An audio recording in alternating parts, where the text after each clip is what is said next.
কি করছো কি মধু? ও জায়গা নেই তো বসার। হ্যাঁ, জায়গা আচ্ছা নেই। ঠিক ঠিক আছে, একটু অপেক্ষা করো, এক্ষুনি সবার খাওয়া হয়ে যাবে। কি দরকার? আমি আমি ওমা, সে কি কথা মধুবনী? ও ড্রাইভার মানুষ, ও এখানে বসে খাবে নাকি?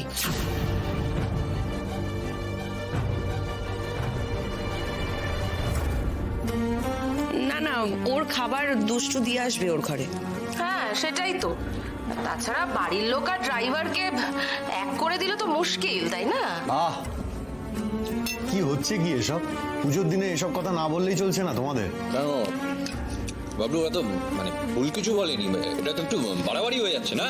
মেজে খোকা, তোরা যা করছিস সেটাও কিন্তু বাড়াবাড়ি হচ্ছে। মেজকা, একটা কথা বলে রাখি, পাপাই আমার ড্রাইভার হতে পারে, কিন্তু পাপাইকে আমি এই ফ্যামিলির সদস্য বলে মনে করি। ও আমার ভাইয়ের মতো, আর তার চেয়েও বড় কথা ও আশির দাদা।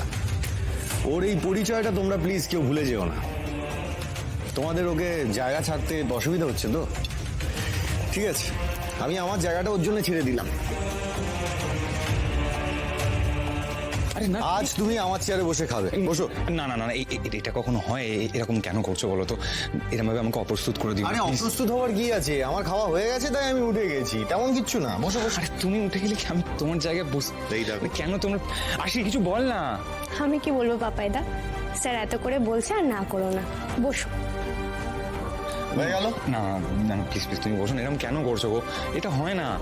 আমি যখন বলছি তখন এটাই হবে। না বসো, আরে বসো বলছি, বসো।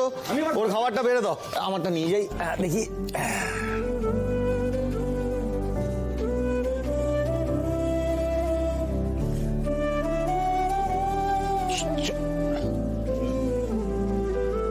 আপনার এই বড় মনটার জন্য আরো বেশি করে আপনার প্রেমে পড়ে যাচ্ছি স্যার।